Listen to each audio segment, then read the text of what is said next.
ကျွန်တော်ဒီမှာကြတော့ကျွန်တော်ခုလိုမျိုးပေါ့နော်မီးပြတ်တဲ့အချိန်မှာအိမ်မှာမိမျိုးအိမ်မှာလက်တွေ့အသုံးချလို့ရမယ်အသုံးဝင်မယ်ဒီ LED မီးအိမ်လေးကိုကျွန်တော်အဟောင်းပစ္စည်းတွေကနေတစ်ဆင့်ပြန်ယူပြီးတော့လုပ်ပြပြီးတော့ဖြစ်ပါတယ်ဗျာပေါ့နော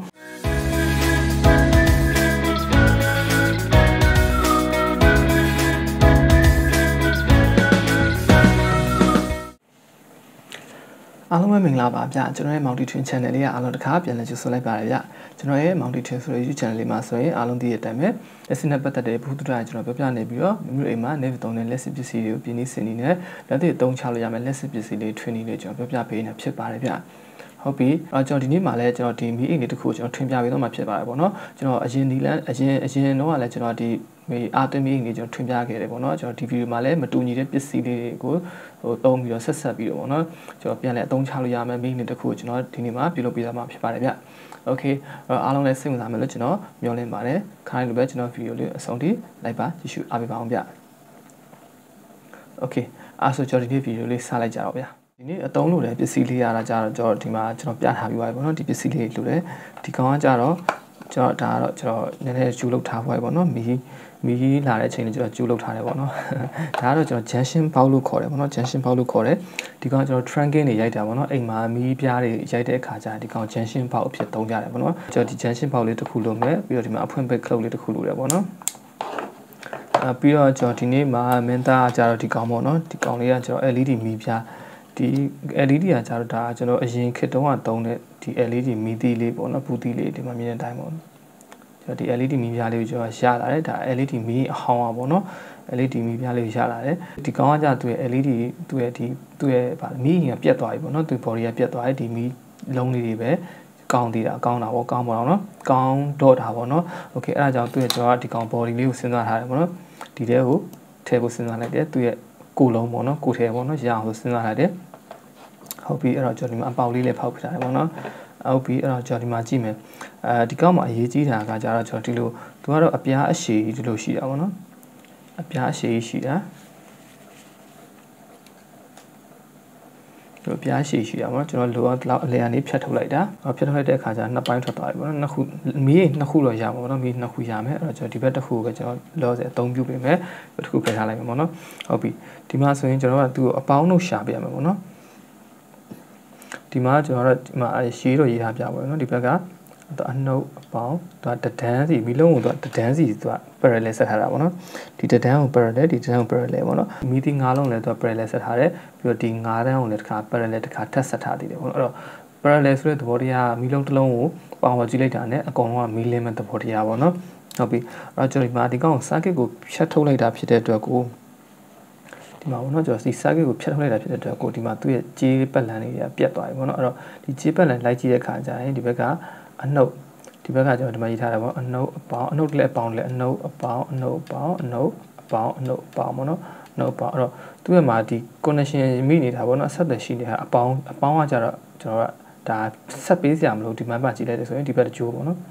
အပေါင်းကြိုးဒီအပေါင်းဒီကောင်းရဲ့အပေါင်းကလည်းဒီမှာဒီကြိုးနဲ့ဆက်ထားတယ်ဒီဘက်ကြိုးကအကုန်ဆက်ထားတယ်ဒီမှာအပေါင်းဒီလယ်မှာလည်းအပေါင်းဝင်ထားတယ်ဒီမှာလည်းအပေါင်းဝင်ထားတယ်ပြီးတော့ဒီမှာလည်းအပေါင်းဝင်ထားပြီးတော့ဒီမှာလည်းအပေါင်းဝင်ထားတယ်ပေါ့နော်အပေါင်းအတွက်ကကျွန်တော်အဆက်တွေလုပ်ပေးစရာမလိုဘူးအဲ့တော့အနှုတ်တွေကကြာတီးတက်တွေဖြစ်နေတော့အဆက်တွေမရှိဘူးအဲကြောင့်ကျွန်တော်ဒီမှာချမ်းလုပ်ထားတယ်ပေါ့နော်ဒီမှာကျိုးလေးနဲ့ဆွဲပြတော့ကျွန်တော်ဘောပင်လေးနဲ့ဆွဲပြထားတယ်ဒီကျိုးပါလေဒီကျိုးလာဆက်ပြီးမယ်ဒီကျိုးနဲ့ဒီကျိုးဆက်ပြီးမယ်အနှုတ်တွေကိုပုံလိုက်ဆက်တာပေါ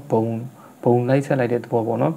အဲ့တော့ကျွန်တော်ဒီမှာမီကျိုးလေးတစ်ခုနဲ့ပဲဒီမှာတော့point လေးဆက်ပေးထားတယ်ဒီမှာpoint ဒီမှာpointဒီမှာပေါ့နော်သူခုံပြီးတော့အကုန်လုံး point လေးလိုက်ဆက်ပေးလိုက်တယ်အခါကျကျွန်တော်အပေါင်းအနှုတ်ကောအကုန်လုံးပေါ့နော်အပေါင်းအနှုတ်ကောအကုန်လုံးဆက်ပြီးသားဖြစ်သွားလိမ့်မယ်ဟုတ်ပြီတကယ်လို့ဒီကောင်အပေါင်းတော့ဘယ်လိုဆက်ရမလဲဆိုတော့ခိုင်းသုံးနေကြပါတော့ဒီမှာဒီကောင် LED tester လေးနဲ့ကောင်သွားပြီးတော့စမ်းပြီးလို့ရရပါတော့ဒီမှာ USB ဂျိုးလေးရှိတယ် USB ဂျိုးလေးကိုကျွန်တော်တို့ power bank မှာဖြစ်ဖြစ် adapter မှာဖြစ်တော့ထုတ်လိုက်မှာเนาะကျွန်တော်ဒီမှာ adapter မှာခဏလေးဒီကောင်ထိုးပြီးတော့ကောင် power ကျွေးလိုက်မယ်ကျွေးပြီးတော့ခါကျရင်သူ့ရဲ့အပေါင်းလောက်ဆန်ဖို့ဆိုတော့ဒီကောင်မီးကျွေးလိုက်ပြီးတော့ကျွန်တော်ဒီမှာ tester လေးနဲ့ဒီကောင်လိုက်ထောက်ကြည့်မယ်ပေါ့เนาะဒါတော့ကျွန်တော်အပေါင်းလို့မခွဲတတ်တဲ့လူတွေအတွက်ပေါ့เนาะပုံမှန်ဆိုဒီမှာကြည့်ပြီးခွဲလို့လည်းရတယ်ပေါ့เนาะအပြားကြီးတဲ့ဘက်ကအနှုတ်မီးလုံးကြည့်လိုက်တယ်ပေါ့เนาะအပြားကြီးတဲ့ဘက်ဆိုတော့ဒီဘက်ကညာဘက်ချမ်းအနှုတ်ဘက်ဘက်ချမ်းအပေါင်းပေါ့เนาะ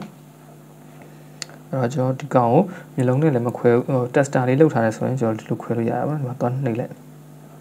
ဒါဆိုရင်မှန်သွားမှန်တယ်ဆိုရင်အကုန်လင်းတယ်ပေါ့နော်တကယ်လို့အပေါင်းတို့မှာချိတ်တဲ့ခါကျရင်တော့မီးမလင်းဘူးအပေါင်းတို့မှာချိတ်တော့မီးလုံးတော့မကျုံပေါ့နော်ဒါပေမဲ့မီးတော့မလင်းကိစ္စမရှိဘူးအပေါင်းတို့မှန်အောင်လိုက်ချိတ်လိုက်တဲ့ခါကျရင်ကျွန်တော်မီးလုံးအကုန်လုံးလင်းလာလိမ့်မယ်ပေါ့ဒီလိုမျိုးလေးဒါအကုန်လုံး parallel ချိတ်ထားတာဖြစ်တဲ့အတွက်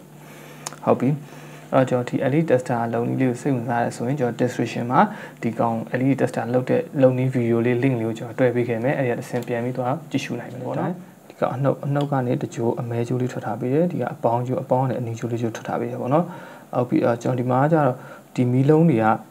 ကတိတ်ပြီးတော့ full အများကြီးကိုမခံနိုင်ဘူးပေါ့နော်ဒီကောင်ကကျတော့ကျွန်တော် lithium iron တက်ခဲနဲ့တွဲမှာဖြစ်တဲ့အတွက်ကို lithium iron ကအားပြည့်တဲ့ချိန်မှာဆိုရင်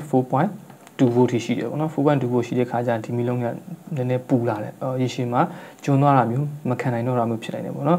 ်အဲ့အတွက်ကိုနည်းနည်းလေးအပူတက်တာအောင်အားလေးနည်းနည်းပူပြီးတော့ကြာလေးနည်းနည်းပူခံသွားအောင်ပေါ့နော်အဲဒါကြောင့် resistor တစ်လုံးထည့်ပေးလိုက်တယ်ဒီနေ့မှာ resistor တစ်လုံးရှိတယ်ပေါ့နော်ကျွန်တော်ကတော့ဒီမှာဘယ်လောက်အုံးလေးထည့်ပေးထားလဲဆိုတော့ကျွန်တော်ဒီမှာတစ်ချက်လောက်တိုင်းပြပေးမယ်ခေါင်းလေးကိုကျွန်တော်မီတာလေးကိုတစ်ချက်ကြည့်ထားပြီပေါ့နော်ကျွန်တော်အုံး scale လေးကိုထောက်လိုက်တဲ့အခါကျရင်သူရဲ့တန်ဖိုးလေးတက်လာမယ်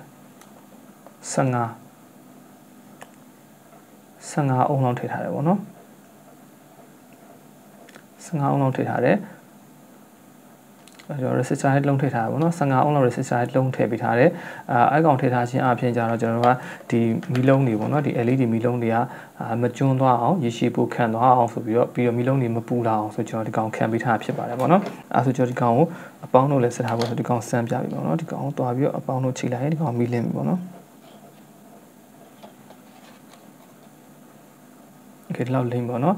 okay resistor ခံလိုက်ခြင်းအပြင်တော့သူကနည်းနည်းတော့လင်းအားလေးတော့လျော့သွားတယ်ပေါ့နော်ဒီကောင်ကတော့ဒီ circuit ကလုံးလို့ပြီးသွားပြီပေါ့နော်အဲ့တော့ဒီမှာဒီကောင်အပေါက်ဖောက်တာကြာတာခဲကောင်းတယ်ပဲဒီကောင်လိုက်ပြီးထိုးဖောက်လိုက်တယ်ပေါ့ခဲကောင်းနဲ့ထိုးဖောက်လိုက်တယ်ထိုးဖောက်ပြီးတော့ breaker လေးနဲ့လိုက်ချောတက်လိုက်တယ်ပေါ့နော်ဟုတ်ပြီပြီးတော့ဒီမှာဒါကအဖွင့်မဲ့ cloud တက်ကိုဒီမှာအပေါက်ဖောက်ပြီးတော့ထည့်ပေးထားတယ်ပေါ့နော် okay ဒါတွေကကြာဘာမှခက်ခဲဆိုတော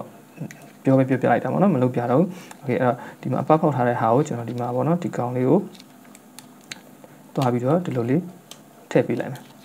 မီလုံးလေးတွေဒီအပေါက်ခါလေးကျွန်တော်တိုင်းပြီးတော့ပေါ့နော်အပေါက်လေးကိုကျွန်တော်တိုင်းပြီးဖောက်ထားတယ်ဖောက်ထားပြီးတော့မှကျွန်တော်ဒီလိုလေးလိုက်ထည့်ပေးလိုက်တာထည့်ပေးလိုက်ပြီးတဲ့ခါကျအထက်မှာကော်ကက်လိုက်တဲ့အခါကျဒီကောင်ကငြိမ်သွားလိမ့်မယ်ပေါ့နော်โอเคဒီပက်လေးကိုကျွန်တော်ကော်ကန်လေးနဲ့ပဲဒီကောင်ပက်လေးလိုက်ကပ်ပေးလိုက်တဲ့အခါကျကျွန်တော်ဒါလုံသွားမှာပေါ့နော်ပြန်လည်းမပြုတ်ကြတော့ဘူးဟုတ်ပြီကျွန်တော်ဒီကောင်ကော်ကပ်ပြီးသွားတဲ့ခါကျရင်ကျွန်တော်ဒီမှာconnection တွေကျွန်တော်လုပ်တော့မှာပေါ့နော် connection လုပ်တော့မှာဆိုတော့ကျွန်တော်အပေါင်းတစ်စားကိုခလုတ်မှာသွားကြည့်မယ်ပေါ့နော်ဒီခလုတ်မှာကကျွန်တော်3ကြိုးရှိတယ်ပေါ့နော်3စားခလုတ်ရှိတယ်2စားခလုတ်ရှိတယ်ပေါ့2စားခလုတ်ဆိုတော့ဘာမှစဉ်းစားစရာမလို3စားခလုတ်ဆိုရင်တော့အလေကဘုံဖြစ်တယ်ကျွန်တော်ဒီဖက်ဘယ်နှစ်ဖက်ကိုတုံးမလားညာနှစ်ဖက်ကိုတုံးမလားပေါ့နော်အဲ့လိုတုံးမှရမယ်ဒီအစွန်းဆုံးနှစ်ခုကိုတုံးရင်ခလုတ်ကအလုံးမလုံးဘူးပေါ့နော်အဲ့တော့ကျွန်တော်ပြည်သက်တွေကြိုက်တာတုံးနေရတယ်ကျွန်တော်ဒီမှာဒီဘက်နှစ်ငုပ်ကိုတုံးမယ်ပေါ့နော်ဒီမှာကျွန်တော်ခဲဆော်ထိတာဖြစ်တဲ့အတွက်ကိုဒီဘက်ညာဘက်နှစ်ငုပ်ကိုကျွန်တော်ဒီကောင်ခဲသွားပြီးဆော်လိုက်မယ်ပေါ့နော်အဲ့တော့ဒီမီဒီယာအနီတကြိုကဒီအလဲကိုလာမယ်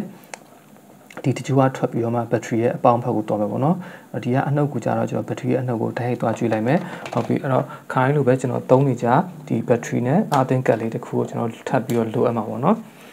်โอเคကျွန်တော်ဒီမှာဒါလေးကိုတော့ကျွန်တော် ready made လုပ်ထားပြီးသွားပြီပေါ့နော်ဒီမှာမြင်တဲ့အတိုင်းပဲဒါလည်းဘာမှမခက်ခဲဘူးပေါ့နော်ကျွန်တော်ခိုင်းဗီဒီယိုမှာလည်းကျွန်တော်လုပ်ပြနေကြလို့ပဲဒီမှာတက်ခဲရဲ့အနှုတ်ကနေတကြိုထွက်ထားတယ်တက်ခဲအပေါင်းကနေပြီးတော့တကြိုထွက်ထားတယ်ပေါ့နော်ဒီကောင်လေးနှစ်ကြိုထွက်ထားတယ်ပြီးတော့ဒီမှာကျတော့ဒီကတ်ကိုသွားတယ်ပေါ့နော်အပေါင်းနဲ့အနှုတ်နှစ်ကြိုကဒီကတ်ကိုသွားတယ်ပေါ့နော်ဒီ lithium iron charger ကတ်လေးတွေပေါ့နော်ဒီမှာဒီကောင်ခဲဆော်ပေးထားတယ်အပေါင်းကအပေါင်းမှာဆော်ထားတယ်အနှုတ်ကအနှုတ်မှာဆော်ထားတယ်ပေါ့နော်ဟုတ်ပြီတော့ဒီအပေါင်းကျိုးတွေအကုန်လုံးကသူကအတူတူပဲပေါ့နော်ဒီအပေါင်းကျိုးကဒီမှာရှိတာအနှုတ်ကျိုးအနှုတ်ချေတာရှိတာပေါ့နော်ကျွန်တော်ဒီအနှုတ်ကျိုးကျတော့ဒီ body ကနေယူလိုက်တယ်ဒီတက်ခဲရဲ့ body ပေါ့နော်ဒီနားလေးကကျွန်တော်ဓာတ်လေးနဲ့ဒီကောင်ချစ်ပြီးတော့ပေါ့နော်ဒီမှာခဲဆော်ပြီးတော့ယူလိုက်တယ်ပေါ့နော်အဲဒါကြောင့်ဒီကအနှုတ်ကျိုးတိတတ်မဲ့ထွက်သွားတာပေါ့နော်ဒီအနှုတ်ကျိုးကိုကျွန်တော်ဒီကောင်မှာသွားပြီးတော့ဆက်ပေးလိုက်မယ်ပေါ့နော်ဒီအနှုတ်ကျိုးကျတော့ဒီတခဲရဲ့ဒီအနှုတ်မှာတိုက်သွား join မယ်ဒီအပေါင်းရဲ့တကြိုးကျတော့ဒီခလုတ်မှာလာ join ပေးမယ်ပြီးတော့ဒီအပေါင်းရဲ့ခလုတ်တစ်ဖက်ကနေပြီးတော့မှဒီ circuit ကိုတောင်းမယ်ပေါ့နော်။ Okay အဲ့ဒါဆိုရင်ကျွန်တော်ဒီနေ့ပြုလုပ်တဲ့ဒီမေးအိမ်လေးကတော့ကျွန်တော်အောင်မြင်စွာနဲ့ပြီးဆုံးသွားဖြစ်တယ်ပေါ့နော်။ Okay ကျွန်တော်ဒီခဲဆော်တဲ့နီလန်အသေးစိတ်ကြားကျွန်တော်မပြောပြတော့ဗီဒီယိုအရန်ရှည်သွားမှဆိုလို့ကျွန်တော်ခဲဆော်ပြီးတော့မှတစ်ချက်လောက်ဒီကောင်အသေးစိတ်ပြန်ရှင်းပြပေးမယ်ပေါ့နော်။အဲ့တော့ကျွန်တော်ခဲဆော်ပြီးမှဒီကောင်ပြန်လာခဲ့ပါမယ်ဗျ။ဟုတ်ပြီဒီမှာဆိုရင်ကျွန်တော်ပြောတဲ့အတိုင်းပဲကျွန်တော်ဆက်သွယ်အကုန်လုပ်ထားပြီးပါဆိုတော့တစ်ချက်လောက်ပြန်ရှင်းပြမယ်ပေါ့နော်။ဒီဘက်မှာကျတော့ဘက်ထရီရဲ့အပေါင်းရဲ့အနှုတ်ရဲ့အသင်ကတ်စီသွားထားတယ်ဘက်ထရီရဲ့အပေါင်းတစားခလုတ်စီလာထားတယ်ပေါ့နော်အဲ့တော့ဒီအပေါင်းတစားခလုတ်စီလာထားတယ်ခလုတ်ရဲ့အလဲအပေါင်းကနေပြီးတော့ဒါမီလုံးထိုင်ကြွေထားတယ်ဟ ဟုတ်ပြီနော်အပေါင်းဖက်ပြီးသွားပြီအဲ့တော့ဒီမီးလုံးရဲ့အနှုတ်ကကြတော့ဘက်ထရီကိုထဲချိတ်ထားလိုက်အောင်မယ်ဘာမှခက်ခဲဘူးပေါ့နော်အဲ့တော့ဒီကောင်ဆိုရင်ဒါကျွန်တော်ဖွင့်လို့ရနေပြီပေါ့နော်ဆန်းလို့ရပြီဆိုတော့တစ်ချက်လောက်ဖွင့်ပြပေးမယ်โอเคဒါဆိုရင်ကျွန်တော်ဒီကောင်ဖွင့်လိုက်မယ်မီးခလုတ်ဖွင့်လိုက်တာပေါ့နော်โอเคတစ်ချက်လောက်မီးပိတ်ပြပေးမယ်ပေါ့နော်အလင်းအားဘယ်လောက်ရှိလဲဆိုတော့ကျွန်တော်ဒီလောက်ရှိတယ်ဒါဆိုရင်ကျွန်တော်ဒီကောင်လေးကိုကျွန်တော် wiring လုပ်တဲ့ကောင်တော့အကုန်လုံးပြီးသွားပြီပေါ့နော်အဲ့တော့ဒီကောင်နေရာလေးချဖို့ပဲရှိတော့တယ်နေရာလေးချတဲ့ဟာကိုကျွန်တော်စဉ်းစားထားလေးပြပြမယ်ပေါ့နော်ကျွန်တော်ဒီမှာဒါကကျွန်တော်အပေါက်လေးဖောက်ထားရပေါ့နော်ဒီကောင်အာသင်းပေါက်လေးကိုကျွန်တော်ဒီသူ့ရဲ့ဒီမှာပေါ့ဖောက်လို့ရပပလေးပေါ့နော်ဒီကောင်လေးဒီနေရာလေးပပလေးဆိုတော့ဖောက်ရလို့ရတယ်ကျန်တဲ့နေရာထူတယ်ဆိုတော့တိတ်ပြီးတော့ဖောက်ရမလို့ပေါ့နော်အဲဒါကြောင့်ကျွန်တော်ဒီကနေဖောက်ရလို့နေရာလေးတော့လှုပ်လိုက်တယ်ဒီအာသင်းကတ်လေးကိုကျွန်တော်ဒီမှာဒီလိုလေးပေါ့နော်ဟိုဘက်ကိုကော်လေးနဲ့ကတ်လိုက်တဲ့ခါကျရင်ဒီဘက်ကိုဒီမှာပေါ့နော်ကော်လေးနဲ့ဂလူးကန်လေးနဲ့ပဲဒီကောင်ကတ်ပြီးတော့ဒီလိုလှုပ်ထားရမယ်အဲဆိုဒီကနေအာသင်းထုတ်လို့ရတယ်ဒီတက်ခဲကိုလည်းကျွန်တော်ဒီအထဲမှာပဲကျွန်တော်ဂလူးကန်လေးနဲ့ပဲကတ်လိုက်မယ်ပေါ့နော်အဲ့တော့ဘာမှမခက်ခဲတော့ဂလူးကန်နဲ့ကပ်ပြီးအဖုံးပိတ်ပြီးတော့မှကျွန်တော်အချောတက်ပြီးတော့မှတစ်ခေါက်ပြင်လာပြတော့မယ်နော်ဟုတ်ပြီဒီမှာဆိုရင်ကျွန်တော်ဒီကလုံးဝအဆက်သက်ပြီးပါပြီပေါ့နော်ဒီမှာထိုင်လေးနေရာလေးချပြီးပါပြီပေါ့နော်ဒါဆိုရင်အပြီးသက်ဖြစ်သွားပြီဒီမှာတက်ခဲကိုကော်လေးကပ်ပြီးထားတယ်ပေါ့နော်နမူနာလေးပဲလုပ်ပြတာပေါ့နော်ကျွန်တော်ပြိသက်တွေကနောက်မှလိုက်ဆင်းနေဆိုရင်ဒီကောင်တက်ခဲအနည်းဆုံးဒီလိုအလျားလိုက်ပေါ့နော်အများလိုက်ထည့်တဲ့အခါကျရင်တက်ခဲအနည်းဆုံး၄လုံး၅လုံးလောက်ကိုဆန့်နေမယ်ပေါ့နော်ဒီလုံးငါလောက်ဆက်တဲ့အခါကျတော့တက်ခဲပိုတော့ခံတော့မှာအတုံးကတော့ပိုပြီးခံပါလိမ့်မယ်ကျွန်တော်ဒီကောင်ကတစ်လုံးထည့်ထားတနားကြီးခံနေဆိုရင်9လုံးလောက်ထည့်လိုက်ရင်ကျတော့9နာရီဒါမှမဟုတ်10နာရီလောက်ထိကိုသူ့ရဲ့ midi ampere ပေါ်မူတည်ပြီးတော့ထုံးလို့ရမှာပေါ့နော်ဒါကကျွန်တော်နမူနာလုပ်ပြရဆိုတော့ဒီလောက်ပဲကျွန်တော်ဒီမှာအာသင်ကတ်လေးကိုလို့ပေါ့နော် downward လေးအာသင်ကတ်လေးကိုအောက်ကိုစိုက်ပြီးတော့ကျွန်တော်ဒီမှာဖော်လုံးလေးထမ်းပြီးတော့ကော်လေးနဲ့ကတ်ပေးထားတယ်ပေါ့နော်โอเคပြီးတော့ဒီမှာလည်းကျွန်တော်ဒီကောင်လေးနေရာချပြီးတော့ဒီကောင်လောက်ထားတယ်ပေါ့နော်အဲ့ဆိုကျွန်တော်တော့ပိတ်တဲ့ခါကျရင်သူမှဒီမှာသူအပေါက်တိုင်းလေးနေရာချပြီးဒီကောင်သွားပြီးပိတ်လိုက်ရုံပဲပေါ့နော်ဒီမှာသူအပေါက်လေးတိုင်းကိုဒီကောင်သွားပိတ်လိုက်အောင်ပဲဒီကောင်ကစကူးမှအဆုပ်ဆရာမလို့ပေါ့နော်မူလီခေါင်းလည်းကျက်ဆရာမလို့ဒီတိုင်းလေးသွားပိတ်လိုက်ရင်ဝဲဒီကောင်အဆင်ပြေသွားပြီပေါ့နော်ဒီမှာဒီကောင် live ဖိလိုက်အောင်ပဲဒီဗီဒီယို live ဖိလိုက်တဲ့အခါကျရင် okay ရပါမှာနော်ဒီမှာသူအပေါက်လေးကကြာဒါဝဲုတ်လည်းနဲ့ကလော်ပြီးဖွင့်နေအပေါက်ပေါ့နော်ဒါဆိုရင်ပိတ်သွားပြီဗျာဘာမှမူလီခေါင်းတောင်တက်ဆရာမလို့ပဲလုံးဝစိတ်သွားပြီပေါ့နော်ဒီမှာဆွဲခါတော့ပြန်မပွင့်တော့ဗျာတခက်လုံးနဲ့ဆိုတော့ပို့ပပါပဲအေးစေးပဲအိတ်ထဲထည့်သွားလိုက်ရတယ်ပေါ့နော်ဒါဆိုရင်အရှိပေါ်မီးအရမ်းမပြတ်တဲ့နေရာမှာဆိုရင်တခက်တစ်လုံးနှလုံးလောက်ထည့်ထားရင်ပို့ပပါနဲ့တည်ပြီးရပြီပေါ့နော်တခက်အရမ်းအများကြီးကြတော့လေကျွန်တော်အိတ်ထဲထည့်သွားတဲ့ခါကျအရမ်းလေးမှာပေါ့နော်ထားပါဒါတော့ကျွန်တော်ပြိသက်တည်းရဲ့လိုအပ်ချက်တိုင်းဆင်လို့ရတယ်ပေါ့နော်ဟုတ်ပြီအဲ့ဒါဆိုကျွန်တော်မှဒီကောင်မီးဖွင့်ပြီးဆန်းပြပေးမယ်ဟုတ်အမြင်တဲ့အတိုင်းပေါ့နော်အေးစေးပဲ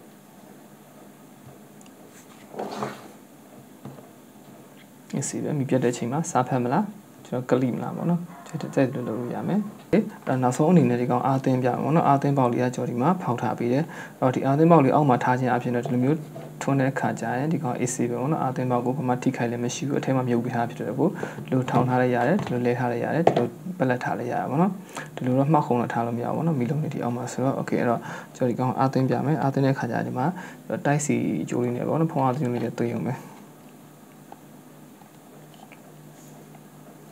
okay ဒီမှာဆိုမီနီလေးလင်းနေပြီเนาะဒါဆိုအားသွင်းတာမီအပြာလေးဖြစ်သွားရင်တော့အားပြေတော့ဘောเนาะ okay ဒီမှာမီနီလေးလည်းမြင်ရတယ်ဆိုတော့အဆင်ပြေတာဘောเนาะ okay ဒါဆိုရင်ကျွန်တော်ဒီနေ့လုပ်တဲ့နီလန်ဗီဒီယိုတွေကပြီးသွားပြီဘောเนาะကျွန်တော်ဒီမှာထပ်ပြီးလှချင်တယ်ဆိုတော့ဒီသူ့ရဲ့ဒီအဖြူရောင်ပေါ့နော်စတိတ်ကာကတ်တာပဲဖြစ်တော့ဆေးမှုတ်လိုက်တာပဲဖြစ်ထပ်လုံးနေကြတော့ပို့ပြီးတော့လှသွားမှာပေါ့နော်ဟုတ်ပြီကျွန်တော်ဒီနေ့ဗီဒီယိုလေးကကြာတော့ကျွန်တော်ဒီမှာပဲရှင်းနာလိုက်တော့မယ်ကျွန်တော်ဒီမှာကြာတော့ကျွန်တော်ခုလိုမျိုးပေါ့နော်မီးပြတ်တဲ့အချိန်မှာအိမ်မှာမိမျိုးအိမ်မှာလက်တွေ့အသုံးချလို့ရမယ်အသုံးဝင်မယ်ဒီ LED မီးအိမ်လေးကိုကျွန်တော်အဟောင်းပစ္စည်းတွေကနေတစ်ဆင့်ပြန်ယူပြီးတော့လုပ်ပြပြီးတော့ဖြစ်ပါတယ်ဗျာပေါ့နော်အားလုံးအတွက်လည်းကျင့်တတ်ပြီးတော့အကျိုးရှိပြီးတော့ဘူးတွေ့ရမယ်လို့ကျွန်တော်မောင်တီထွန်းမျှော်လင့်ပါတယ်ဗျာဟုတ်ပြီကျွန်တော်ဒီ channel လေးကိုအားပေးကြကြည့်ရှုကြပရိသတ်အားလုံးလည်းကျွန်တော်ကျေးဇူးအများကြီးတင်ပါတယ်ကျွန်တော် channel လေးကို subscribe လုပ်ထားပြီးတော့လာမယ့် video အသစ်တွေကိုဆောင်ရွက်ကြည့်ရှုအားပေးကြပါအောင်ဗျကျွန်တော်ဒီနေ့ video လေးကြည့်ရှုပြီးတဲ့ပရိသတ်အားလုံးလည်းကျေးဇူးအများကြီးတင်ပါတယ်ကျွန်တော်နောက်ထပ်လာမယ့်စိတ်ဝင်စားကောင်းတဲ့ video အသစ်တွေမှာကျွန်တော်လည်းအားလုံးနောက်တစ်ခါပြန်လည်ဆုံတွေ့ပါမယ်ဗျ bye bye